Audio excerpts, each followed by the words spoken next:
ಬಹಳ ವರ್ಷಗಳ ಹಿಂದೆ ತೀಸ್ಪುರನ್ ಎಂಬ ಸಣ್ಣ ಹಳ್ಳಿಯಲ್ಲಿ ರಾಜು ಎಂಬ 21 ವರ್ಷದ ಯುವಕ ವಾಸಿಸುತ್ತಿದ್ದನು. ರಾಜು ಒಬ್ಬ ಅನಾಥನಾಗಿದ್ದನು. ಅವನು ಹುಟ್ಟಿದ ಕೂಡಲೇ ಅವನ ತಾಯಿ ಅವನನ್ನು ಬಿಟ್ಟು ಹೋದಳು. ಅವನಿಗೆ ಆಸರೆಯಾಗಿದ್ದ ಏಕೈಕ ವ್ಯಕ್ತಿ ಅವನ ತಂದೆ. ಆದರೆ ರಾಜು 12 ವರ್ಷದವನಾಗಿದ್ದಾಗ ಅವನ ತಂದೆ ಏಕಾಏಕಿ ಕಾಣೆಯಾಗಿ ಬಿಟ್ಟನು.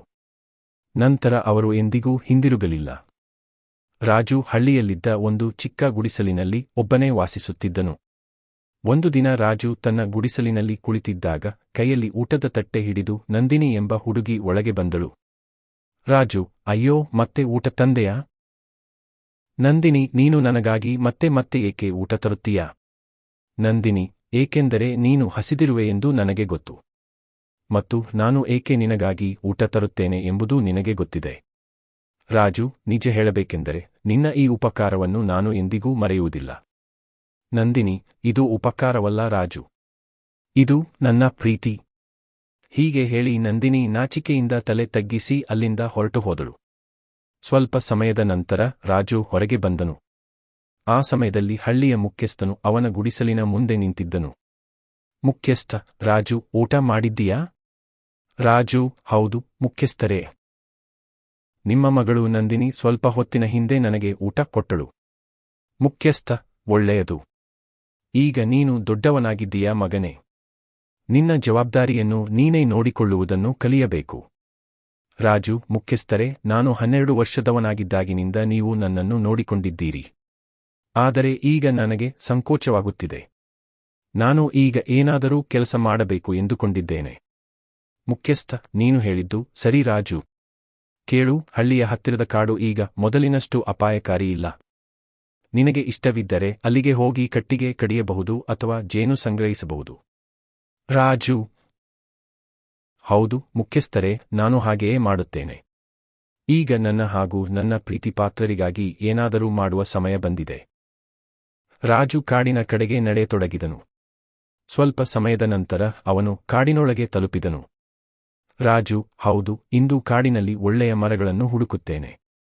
ನಾಳೆ ಕೊಡಲಿಯನ್ನು ತೆಗೆದುಕೊಂಡು ಬಂದು ಅವುಗಳನ್ನು ಕತ್ತರಿಸಿ ಮಾರುಕಟ್ಟೆಯಲ್ಲಿ ಮಾರುತ್ತೇನೆ.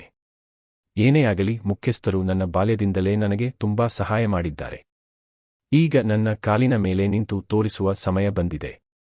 ಅಷ್ಟರಲ್ಲಿ ರಾಜುವಿನ ಗಮನ ಒಂದು ದೊಡ್ಡ ಮರದ ಕಡೆಗೆ ಹೋಯಿತು. ಆ ಮರದ ಕೊಂಬೆಯ ಮೇಲೆ ಒಂದು ನವಿಲು ಕುಳಿತಿತ್ತು. ಆ ನವಿಲು ರಾಜುವನ್ನೇ ದಿಟ್ಟಿಸಿ ನೋಡುತ್ತಿತ್ತು. ರಾಜು, ಅಯ್ಯೋ ದೇವರೇ, ಇದು ತುಂಬಾ ವಿಚಿತ್ರವಾಗಿದೆ. ಈ ನವಿಲು ಬೇರೆ ನವಿಲುಗಳಿಗಿಂತ ತುಂಬಾ ದೊಡ್ಡದಾಗಿದೆ. ಮತ್ತೆ ಇದು ನನ್ನನ್ನೇ ಏಕೆ ನೋಡುತ್ತಿದೆ? ಅವನು ಹೀಗೆ ಹೇಳುತ್ತಿದ್ದಂತೆಯೇ ಆ ನವಿಲು ಹಾರುತ್ತಾ ರಾಜುವಿನ ಬಳಿಗೆ ಬಂತು. ನಂತರ ಮಾನವನ ಧ್ವನಿಯಲ್ಲಿ ಮಾತನಾಡಿತು. ನವಿಲು, ನಾನು ನಿನ್ನನ್ನು ಗುರುತಿಸಿದ್ದೇನೆ. ನೀನು ವೀರಶಂಕರನ ಮಗನಲ್ಲವೇ? ಇದನ್ನು ಕೇಳಿ ರಾಜು ಬೆಚ್ಚಿಬಿದ್ದನು. ರಾಜು, ಇದೇನು ವಿಚಿತ್ರ? ಆದರೆ ನೀನು ಒಂದು ನವಿಲು. ಮಾನವನ ಹಾಗೆ ಹೇಗೆ ಮಾತನಾಡುತ್ತಿದ್ದೀಯಾ? ಮೊದಲು ನನ್ನ ಪ್ರಶ್ನೆಗೆ ಉತ್ತರ ಕೊಡು. ನೀನು ವೀರಶಂಕರನ ಮಗನಾ? ರಾಜು, ಹೌದು. ನಾನು ವೀರಶಂಕರನ ಮಗನೇ. ನನ್ನ ತಂದೆ ಹಲವು ವರ್ಷಗಳ ಹಿಂದೆ ಕಾಣೆಯಾಗಿದ್ದರು. ಇನ್ನೂ ಅವರು ಹಿಂದಿರುಗಿಲ್ಲ. ನವಿಲು, ನಿನ್ನ ತಂದೆಯ ರಹಸ್ಯವನ್ನು ನಾನು ಹೇಳಿದರೆ? ನಿನ್ನ ತಂದೆ ಸಾಮಾನ್ಯ ವ್ಯಕ್ತಿಯಾಗಿರಲಿಲ್ಲ. ಇದನ್ನು ಕೇಳಿ ರಾಜು ಮತ್ತೊಮ್ಮೆ ಆಶ್ಚರ್ಯಗೊಂಡನು. ರಾಜು, ನೀನು ಯಾರು? ನಿನ್ನ ಮಾತನ್ನು ನಾನು ಹೇಗೆ ನಂಬಲಿ? ನವಿಲು, ನೀನು ಎಂದಾದರೂ ಯೋಚಿಸಿದ್ದೀಯಾ? ಕಳೆದ 8 ವರ್ಷಗಳಿಂದ ನೀನು ತಂದೆಯಿಲ್ಲದೆ ಬದುಕುತ್ತಿದ್ದೀಯಾ? ಆದರೆ ಹಳ್ಳಿಯಲ್ಲಿ ಯಾರೂ ನಿನ್ನ ತಂದೆಯ ಬಗ್ಗೆ ಮಾತನಾಡುವುದಿಲ್ಲ. ಹಳ್ಳಿಯ ಮುಖ್ಯಸ್ಥರನ್ನು ಬಿಟ್ಟರೆ ಬೇರೆ ಯಾರೂ ನಿನಗೆ ಸಹಾಯ ಮಾಡುವುದಿಲ್ಲ. ರಾಜುವಿನ ಮುಖ ಗಂಭೀರವಾಯಿತು. ರಾಜು, ನನ್ನ ಬಗ್ಗೆ ಇಷ್ಟೆಲ್ಲ ನಿನಗೆ ಹೇಗೆ ಗೊತ್ತು? ನೀನು ಯಾರು? ನವಿಲು, ಈಗಲೇ ಅದನ್ನು ಹೇಳಲು ಸಾಧ್ಯವಿಲ್ಲ. ಮೊದಲು ನೀನು ನನ್ನನ್ನು ಒಂದು ಶಾಪದಿಂದ ಮುಕ್ತಗೊಳಿಸಬೇಕು. ಇದನ್ನು ಕೇಳಿದ ರಾಜುವಿನ ಮನಸ್ಸಿನಲ್ಲಿ ಭಯ ಮೂಡಿತು. ಅವನಿಗೆ ಆ ನವಿಲಿನ ಬಗ್ಗೆ ಆತಂಕ ಶುರುವಾಯಿತು. ಕ್ಷಣ ಮಾತ್ರವೂ ಅಲ್ಲೇ ನಿಲ್ಲದೆ ಅವನು ತನ್ನ ಹಳ್ಳಿಯ ಕಡೆಗೆ ಓಡತೊಡಗಿದನು. ಮನೆಗೆ ತಲುಪಿದ ರಾಜು ಭಯದಿಂದ ನಡುಗುತ್ತಿದ್ದನು. ರಾಜು, ಅಯ್ಯೋ ದೇವರೇ, ಈ ಕಾಡು ತುಂಬಾ ವಿಚಿತ್ರವಾಗಿದೆ. ಅಲ್ಲಿನ ಪಕ್ಷಿಗಳು ಮಾನವರ ಭಾಷೆಯಲ್ಲಿ ಮಾತನಾಡುತ್ತವೆ. ಇಲ್ಲ, ನಾನು ಇನ್ನು ಮುಂದೆ ಆ ಕಾಡಿಗೆ ಹೋಗುವುದೇ ಇಲ್ಲ. ಅಷ್ಟರಲ್ಲಿ ಕೈಯಲ್ಲಿ ಊಟದ ತಟ್ಟೆ ಹಿಡಿದು ನಂದಿನಿ ಅಲ್ಲಿಗೆ ಬಂದಳು. ರಾಜುವಿನ ಮುಖ ನೋಡಿದ ಅವಳು ಆತಂಕಗೊಂಡಳು. ನಂದಿನಿ, ಏನಾಯಿತು ರಾಜು? ಇಷ್ಟು ಬೆವರು ಏಕೆ ಬರುತ್ತಿದೆ? ಅದು ಕೂಡ ಈ ಬಿಸಿಲಿನಲ್ಲಿ? ಮತ್ತೆ ನೀನು ಇಷ್ಟು ಹೆದರಿರುವುದೇಕೆ? ರಾಜು ನಂದಿನಿಯಿಂದ ಏನನ್ನೂ ಮರೆಮಾಚಲಿಲ್ಲ. ನಡುಗುವ ತುಟಿಗಳಿಂದ ನಡೆದದ್ದನ್ನೆಲ್ಲ ವಿವರಿಸಿದನು. ಮಾತನಾಡುವ ನವಿಲು, ತಂದೆಯ ರಹಸ್ಯ, ಶಾಪದ ವಿಷಯ ಎಲ್ಲವನ್ನೂ ಹೇಳಿಬಿಟ್ಟನು. ಇದನ್ನು ಕೇಳಿ ನಂದಿನಿಯ ಮುಖ ಬಿಳಿಯಾಗಿಬಿಟ್ಟಿತು. ನಂದಿನಿ, ರಾಜು, ಇನ್ನು ಮುಂದೆ ನೀನು ಆ ಕಾಡಿಗೆ ಹೋಗಬೇಡ. ಅದು ಅಪಾಯಕಾರಿ ಎಂದು ನನಗೆ ಅನಿಸುತ್ತಿದೆ. ಹೀಗೆ ಹೇಳಿ ಅವಳು ಅಲ್ಲಿಂದ ಹೊರಟು ಹೋದಳು. ರಾಜು ಊಟ ಮಾಡಿ ಮಲಗಿದನು. ಮರುದಿನ ಬೆಳಿಗ್ಗೆ ಎದ್ದಾಗ ಅವನ ಭಯ ಸ್ವಲ್ಪ ಕಡಿಮೆಯಾಗಿತ್ತು.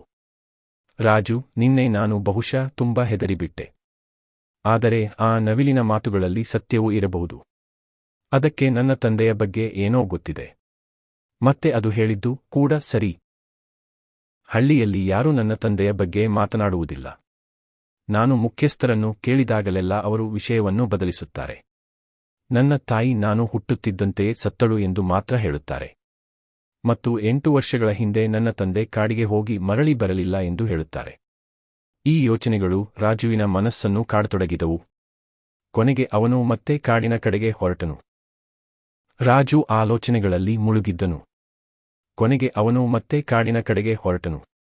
ಸ್ವಲ್ಪ ಸಮಯದ ನಂತರ ಅವನು ಮೊದಲ ಬಾರಿ ನವಿಲನ್ನು ಕಂಡಿದ್ದ ಅದೇ ಸ್ಥಳಕ್ಕೆ ತಲುಪಿದನು. ಅಷ್ಟರಲ್ಲಿ ಆ ನವಿಲು ಹಾರುತ್ತಾ ಅಲ್ಲಿಗೆ ಬಂತು. ನವಿಲು, ನೀನು ಖಂಡಿತವಾಗಿ ಮತ್ತೆ ಬರುತ್ತೀಯೆಂದು ನನಗೆ ಗೊತ್ತಿತ್ತು. ಏಕೆಂದರೆ ನೀನು ನಿನ್ನ ತಂದೆ ವೀರಶಂಕರನಷ್ಟೇ ಧೈರ್ಯಶಾಲಿ. ರಾಜು, ಈಗ ನನ್ನ ತಂದೆಯ ಬಗ್ಗೆ ನಿನಗೆ ಏನು ಗೊತ್ತಿದೆಯೋ ಹೇಳು. ಅವರು ಎಲ್ಲಿದ್ದಾರೆ? ಇನ್ನೂ ಜೀವಂತವಾಗಿದ್ದಾರಾ? ನವಿಲು, ನಾನು ನಿನ್ನೆ ಹೇಳಿದ್ದೇನೆ. ಮೊದಲು ನೀನು ನನ್ನನ್ನು ಶಾಪದಿಂದ ಮುಕ್ತಗೊಳಿಸಬೇಕು. ಆದರೆ ಚಿಂತಿಸಬೇಡ. ನಾನು ನಿನಗೆ ಸಹಾಯ ಮಾಡಲು ಬಯಸುತ್ತೇನೆ. ನನ್ನನ್ನು ನಿನ್ನ ಸ್ನೇಹಿತ ಎಂದು ಭಾವಿಸು. ನವಿಲು ಕೆಲ ಕ್ಷಣ ರಾಜುವನ್ನು ನೋಡಿತು. ನವಿಲು, ನೀನು ಬಾಲ್ಯದಿಂದಲೂ ಬಡತನದಲ್ಲಿ ಬೆಳೆದಿರುವೆ ಎಂಬುದು ನನಗೆ ಗೊತ್ತು. ಕೆಲವೊಮ್ಮೆ ಅದರಿಂದ ನಿನಗೆ ನಾಚಿಕೆಯೂ ಆಗುತ್ತದೆ. ರಾಜು, ಹೌದು.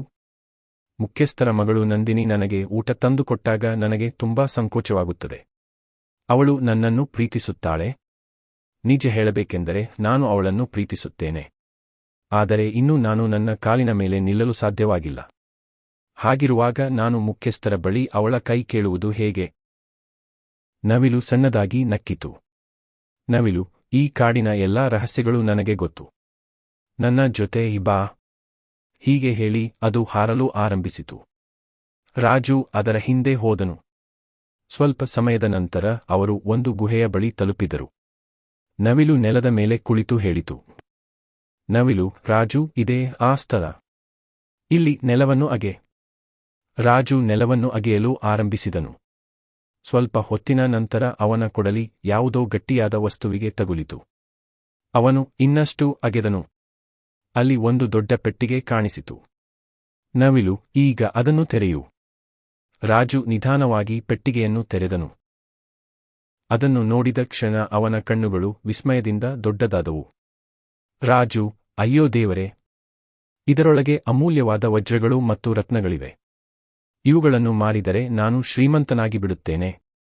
ನವಿಲು, ಇವೆಲ್ಲವೂ ಈಗ ನಿನ್ನದು. ಮೊದಲು ಶ್ರೀಮಂತನಾಗು.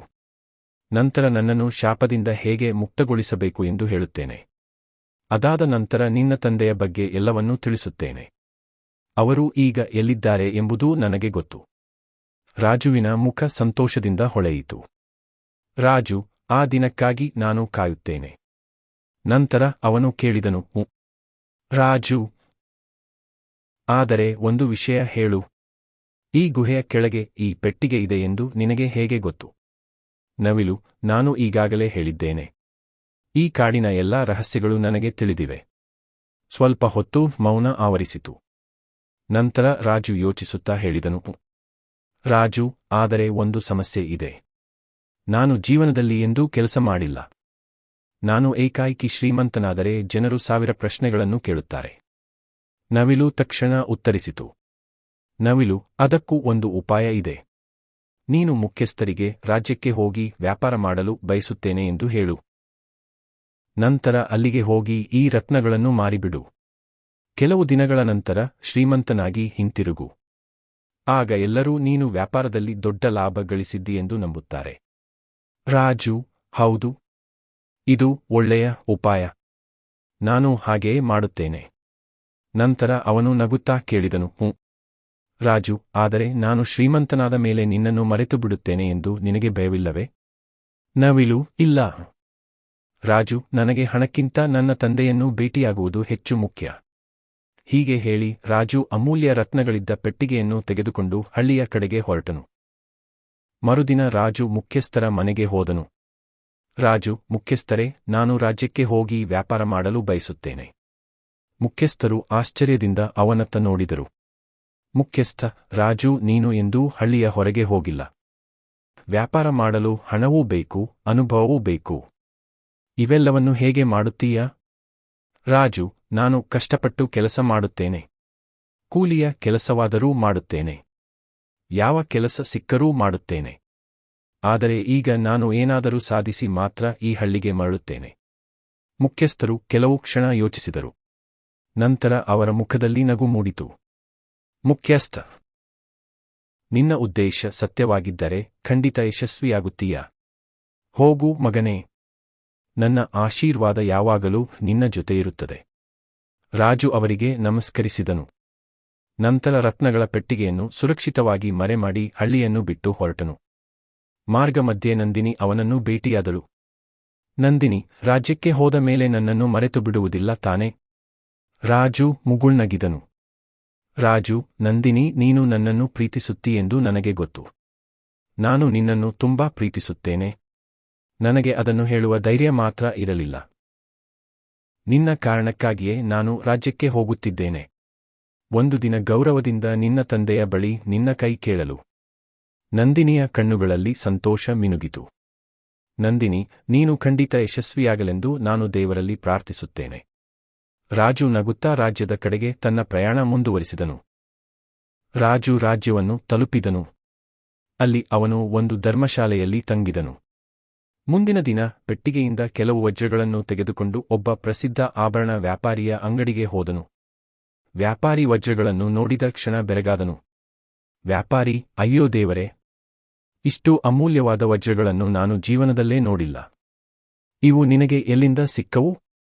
ರಾಜು ಕ್ಷಣಕಾಲ ಯೋಚಿಸಿ ಉತ್ತರಿಸಿದನು. ರಾಜು: ಇವು ನನ್ನ ತಂದೆಯವು. ಅವರು ದೊಡ್ಡ ವಜ್ರ ವ್ಯಾಪಾರಿಯಾಗಿದ್ದರು. ವ್ಯಾಪಾರಿ ಮತ್ತೊಮ್ಮೆ ವಜ್ರಗಳನ್ನು ಪರಿಶೀಲಿಸಿದನು. ವ್ಯಾಪಾರಿ: ಈ ವಜ್ರಗಳನ್ನು ಖರೀದಿಸದ ಮೂರ್ಖ ಈ ರಾಜ್ಯದಲ್ಲಿ ಯಾರೂ ಇರುವುದಿಲ್ಲ. ನೀನು ಕೇಳುವಷ್ಟು ಹಣ ಕೊಡಲು ನಾನು ಸಿದ್ಧನಿದ್ದೇನೆ. ವ್ಯಾಪಾರಿ ರಾಜು ಕೇಳಿದಷ್ಟೂ ಹಣವನ್ನು ನೀಡಿದನು. ಮುಂದಿನ ಕೆಲವು ದಿನಗಳಲ್ಲಿ ರಾಜು ಇನ್ನೂ ಅನೇಕ ವಜ್ರಗಳನ್ನು ಮಾರಿದನು. ಹೀಗೆ ಕೆಲವೇ ದಿನಗಳಲ್ಲಿ ಅವನು ಅಪಾರ ಶ್ರೀಮಂತನಾದನು. ಕೆಲವು ದಿನಗಳ ನಂತರ ರಾಜು ತನ್ನ ಹಳ್ಳಿಗೆ ಮರಳಿದನು. ಮುಖ್ಯಸ್ಥರು ಮತ್ತು ನಂದಿನಿ ಅವನನ್ನು ನೋಡಿ ತುಂಬಾ ಸಂತೋಷಪಟ್ಟರು. ಹಳ್ಳಿಯ ಜನರು ಕೂಡ ಆಶ್ಚರ್ಯದಿಂದ ಅವನತ್ತ ನೋಡತೊಡಗಿದರು. ಒಮ್ಮೆ ಕಾಲದಲ್ಲಿ ಚಿಕ್ಕ ಗುಡಿಸಲಿನಲ್ಲಿ ವಾಸಿಸುತ್ತಿದ್ದ ರಾಜು ಈಗ ಶ್ರೀಮಂತನಾಗಿ ಹಿಂದಿರುಗಿದ್ದನು. ಸ್ವಲ್ಪ ದಿನಗಳಲ್ಲೇ ಅವನ ಗುಡಿಸಲಿನ ಜಾಗದಲ್ಲಿ ಒಂದು ಭವ್ಯವಾದ ಅರಮನೆ ನಿರ್ಮಾಣವಾಯಿತು. ಅವನ ಸೇವೆಗೆ ಅನೇಕ ಕೆಲಸಗಾರರು ಬಂದರು. ಹಳ್ಳಿಯ ಜನರು ಈಗ ಅವನನ್ನು ಗೌರವದಿಂದ ನೋಡತೊಡಗಿದರು. ಒಂದು ದಿನ ನಂದಿನಿ ರಾಜುವನ್ನು ಭೇಟಿಯಾಗಲು ಬಂದಳು. ನಂದಿನಿ: ರಾಜು, ಈಗ ನೀನು ಶ್ರೀಮಂತನಾಗಿದ್ದೀಯಾ? ಹಳ್ಳಿಯಲ್ಲಿ ನಿನ್ನ ಗೌರವವೂ ಹೆಚ್ಚಾಗಿದೆ.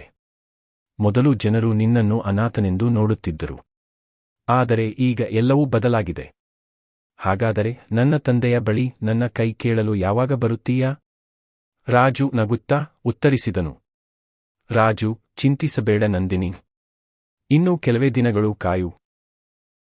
ನಂತರ ನಾನು ಖಂಡಿತವಾಗಿ ನಿನ್ನ ತಂದೆಯ ಬಳಿ ಬರುತ್ತೇನೆ. ನಂದಿನಿ, ನನಗೆ ನಿನ್ನ ಮೇಲೆ ಸಂಪೂರ್ಣ ನಂಬಿಕೆ ಇದೆ.